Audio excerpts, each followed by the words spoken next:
Well, hello there, everybody. After a tremendous amount of dealing with crap today from my laptop, I finally managed to get this video working the way I want it to. So, welcome. This is day two of the Austin Major, or rather, it's the end of day two. My friend and I, John, who were at the Major this weekend, we came in to Austin yesterday early, about 10:30, and I didn't get to record that day because, as you well know, if you're watching this video, the Pain and Fury matchup went almost to midnight. So by the time we got back to the hotel, we were absolutely exhausted. So I didn't have any time to record. So I'm doing it now. I'm just going to give a brief overview about how I feel like the Austin Major is going, how I feel about the games, and then some predictions for tomorrow. Just going to keep it kind of short, sweet, to the point. First and foremost, the Austin Major is phenomenal. It's worth every dollar I've spent, and I'm not saying that sarcastically or being facetious. It is amazing. First major we've had here in almost 10 years in North America, and it is absolutely delivering. The people are amazing. The staff are pretty good. The cost of some of the food and stuff like that at the venue leaves a lot to be desired. And the way that they're handling some of the rules around the major, not my favorite. You know, how they're handling some of the stuff that you can and can't have as a fan, I think is a little bit of a problem between the flags and banners and some other stuff. But I don't want to wade into that issue. And honestly, it's kind of small fries because honestly, the way that this major's panning out, it's fantastic. It's delivering everything that I thought it would, and I'm having a blast here in Austin. The food is fantastic. Getting out and about in the town. Went to Terry Black's today. That was huge, hugely enjoyable. I had a lot of fun. And yeah, just enjoying getting to spend some time around the city whenever the games aren't active. And um, I mean, I would say for anybody, if you're looking for a reason to go to an esports event, if you're looking for a reason to go to a Counter Strike event, just take this as a testimonial from me. It's worth every dollar. If you can afford to go, if it's not going to put you in a bad financial situation, I highly recommend it. It's definitely worth it. Um, and yeah, man, I mean, it's such an enjoyable experience to be around fans that are so passionate about Counter Strike, that love the game, love the sport, love the players. I mean, it's incredible. It's absolutely incredible. Um, as far as the games, yeah, I mean, those have been delivering since go from yesterday. Um, Spirit Mouse, what a matchup. I think a lot of people weren't expecting Spirit to lose. I think the fact that they did speaks volumes to just the kind of the state of the sport as far as like how it really is anybody's game. And I think what's going to happen with Spirit now is now that they've lost out of the major, I think they're probably going to go through a significant roster rebuild. I predicted that they would if they didn't win the major. To me, they needed to win it in order to justify kind of their performance over the last 6 months. And so the fact that they fell short here at Austin, I think, is going to prompt some changes within the team. Um, I think for Mouse, I think they're going to be very happy with their quarterfinals run. I fully expect it to end tomorrow as far as their semifinals run. Vitality is just a monster of a team, and I don't think that Mouse have the capability to beat them in the major. They haven't been able to beat them all year. This will be their seventh time in a row trying to take on Vitality in a playoff situation, and I just don't think that they can do it. But I think regardless of that, I think they'll be happy with their recovery from kind of how stage three went, and the fact that they made that out of quarterfinals will be a huge deal for them. I think that they'll probably have wanted more, but I think that they can leave happy with what they have. And I think that they can kind of go into the player break being a little excited for what they have in store for the second half of the year and possibly look to challenge Vitality maybe at a later date. But I just don't think that they're going to have any chance tomorrow. Um, I think really the biggest shocker for me out of that whole matchup between Miles and Spirit was just the fact that Spirit really didn't have the ability to kind of clutch out those later rounds like they needed to, and I just think Donk wasn't enough. And I think that they probably need to change the way either their approach to the game or maybe some of the players that they have in the team because I think now it's very clear that they have problems in that team that they can't just will away. They can't just wave their hand or make a wish and expect that people are just going to accept that anymore. There's no excuses with the lineup that they've had. They should have won. They should have made it to semifinals bare minimum here at Austin. And so the fact that they didn't is an indicator that things need to change in that team. For the second matchup yesterday, the one that kind of felt like it was going to go all night up until midnight, Furia and Pain. I think that was a huge deal for both of those teams to be in a quarterfinals position. I think the fact that they were shocked a lot of people. The fact that it was a Brazilian derby, I think was excellent matchmaking. I just think it's great. I think for both those teams, before I dive into that matchup, I think for Furia and Pain, and then obviously adding Legacy to the mix. Um, I think it's a big deal for them to have made it as far as they did in the tournament, even though Legacy got knocked out at the end of stage three. Um, it proves that the narrative coming into the major was wrong. That Brazilian and South American CS is in fact in a much better spot than was previously believed. It's proof positive that they can't compete with the best European teams, even if they can't necessarily beat them right now. They're fully capable of taking the fight to these European teams and fully capable of holding their own at big tournaments. And I think that all of those representatives from Brazil and from South America have a lot to be proud of. Certainly, they've carried the torch and set a high benchmark for what the rest of the year is going to be for not only them but for any other teams from that region to follow. And I think that there's a lot to be very excited for later on in the year. Especially as we get towards the second major, there's a lot of tournaments between now and then. So it could be very, very exciting to see how they continue to perform, especially with their standings in the VRS are going to improve. Um, and then I think looking specifically at the matchup between Furia and Pain, I think pretty much everybody had Furia beating Pain. I think that was the overwhelming prediction just because with the names that Furia have, you would have expected them to carry that. But some disastrous performances last night from Yakinder, I think left the door open for Pain to come in and steal away that win. And you could be a better team, but if you don't play like it, then your opponents are gonna take advantage of that. And Pain's one of those teams. It seems like that if you give them an inch, they're gonna take a mile, and that's certainly what they did. It was crazy that the matchup went as long as it did. It went almost to midnight, and just a little kind of a spoiler, just because I think the Blast production did a pretty good job of hiding it, but the stadium, at least in the lower ring and then the upper ring, was pretty much empty after the end of the second map because it was just after 9 o'clock here in Texas that that map was coming to a close, and a lot of people had been there since like 10:30 in the morning, waiting to get into the stadium. Spending several hours up until 1 o'clock, kind of baking in the heat. There wasn't any place to sit. There wasn't any shade. There wasn't any water, or at least not enough water out in front of the waiting area to get into the stadium. So a lot of people kind of just fried for a while. A lot of that I think had to do with kind of the tiredness that people felt, kind of getting towards the end of the day. But there's no disrespect to Fury or Pain. I think it's nothing to do with the quality of the matchup. I think it's just people were fucking tired. That being said, I think that whole match was great. My friends and I were there to watch the whole thing. It was a phenomenal ending. To see them win out against Furia in the very close matchups. Obviously, they were helped by the fact that Furia wasn't playing well. But I mean, for Pain, it's going to be a huge deal. I mean, again, same as with Mouse. Even if everything ends in a fiery ball of flame tomorrow for them versus Mongols, I think that they have a tremendous amount to be proud of, and obviously the huge bragging rights for that region. Huge bragging rights for the players, huge bragging rights for the organization. And I think it kind of resets the tone and the narrative regarding the sort of power levels of the regions and the teams as we get ready to go into the next several events before we get to the Budapest Major at the end of the year. So very excited to see where they'll be, and whether or not this was maybe just a flash in the pan performance or whether or not this is the building block for something more consistent for them. We'll have to see. But regardless, very, very excited. Then moving on to the matches for today, I'll get the big elephant out of the room just right off the bat. FaZe. They were not supposed to lose today against Mongols, I think was the script. And somebody wearing a FaZe jersey, I fully expected them to win. I expected it to probably be a 2-1, but I still expected FaZe to come out with a victory. And so for them to lose in 2-0 fashion is very shocking. I'll be honest with you, because it did feel like FaZe were starting to level up through the end of the playoffs, or to the beginning of the playoffs, the end of stage 3. Simple was starting to come into his own. Kerrigan was calling really good games.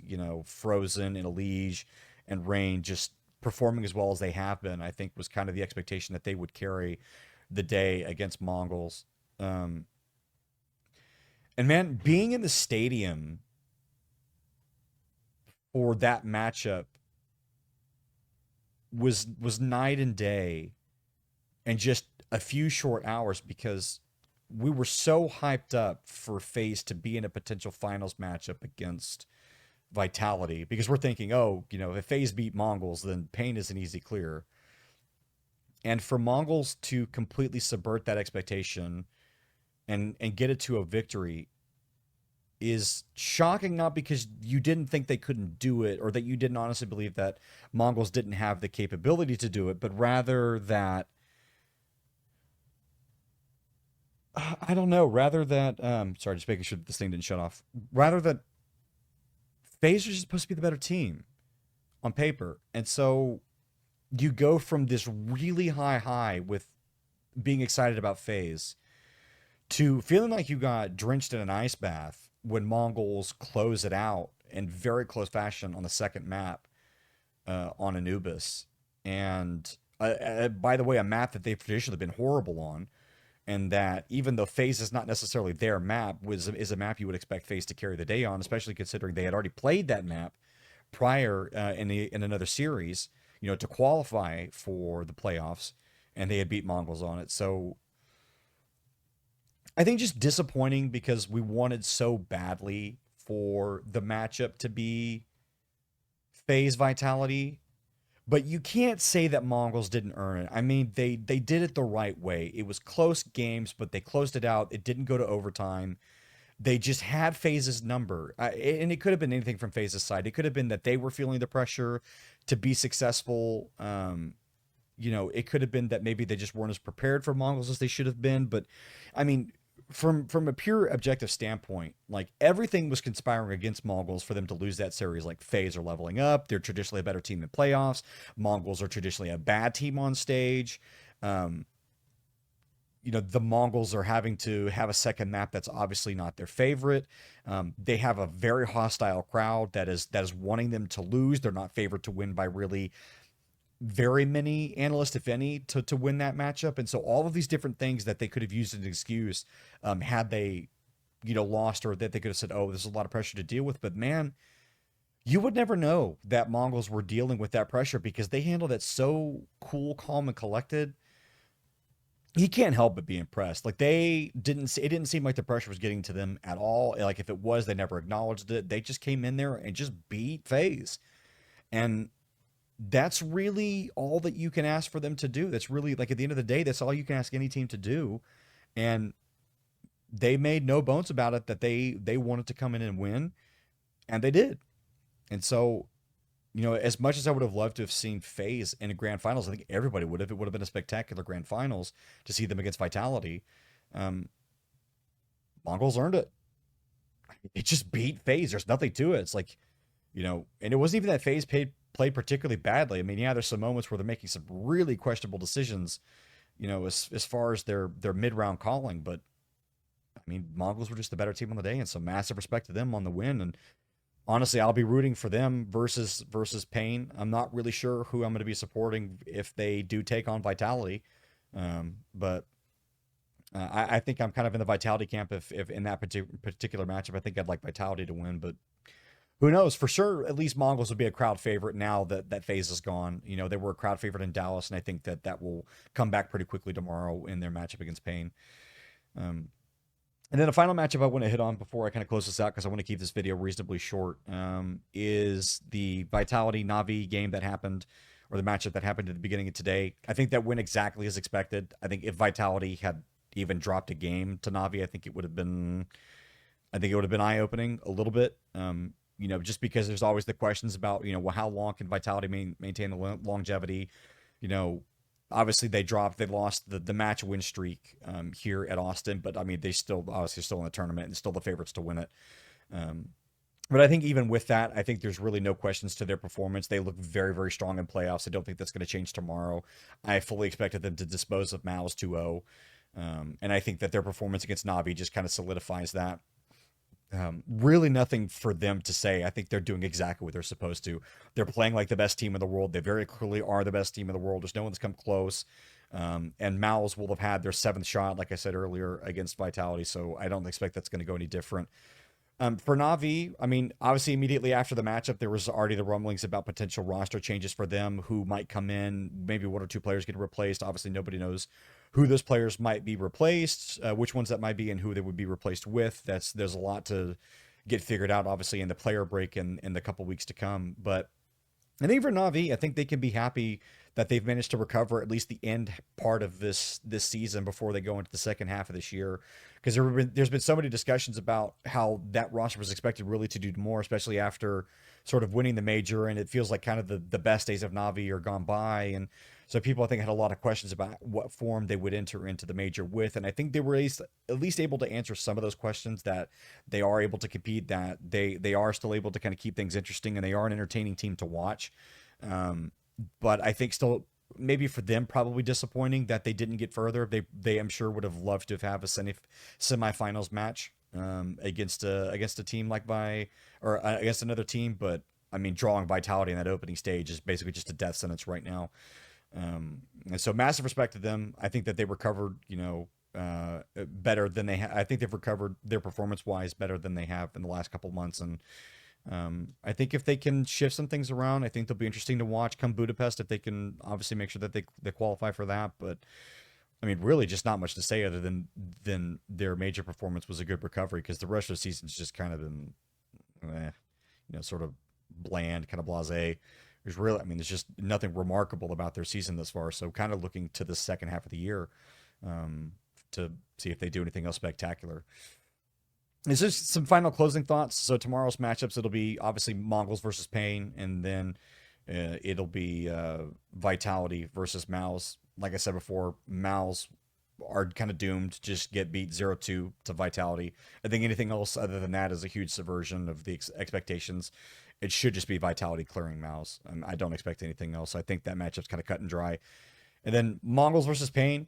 I can see a world where both teams win. I mean, it's not impossible for Pain to win that series. I would expect it to be Mongols. I think the core of 9-10, Mizinho, and Senzu are just way better than anything that Pain have right now. Even despite their spectacular win yesterday, last night, I just think I think that's not enough to carry you against a team like Mongols, and so I fully expect it to be Mongols Vitality, which I think is an interesting matchup. I think in that finals matchup, you would fully expect it to be Vitality to win it. Um, there's a world where Mongols win it. There's a world. It's a couple realities away from this one, but it's not impossible. Um, I think that storyline is maybe not as cool as the FaZe storyline, just because everyone wanted it to be FaZe. But I think if you give it the merits that it's due, I mean, obviously, Mongols, this is the best result that any Asian team has ever had. If they win in semifinals tomorrow, it'll only further accelerate that storyline.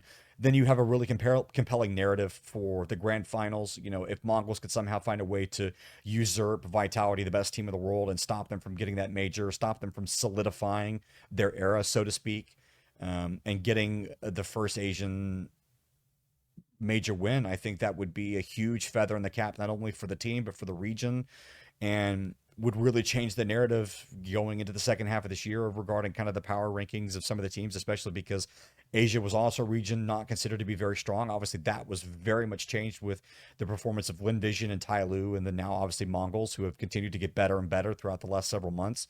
And slowly they've become a crowd favorite in North America whenever there isn't either a North American team to cheer for or a FaZe isn't around.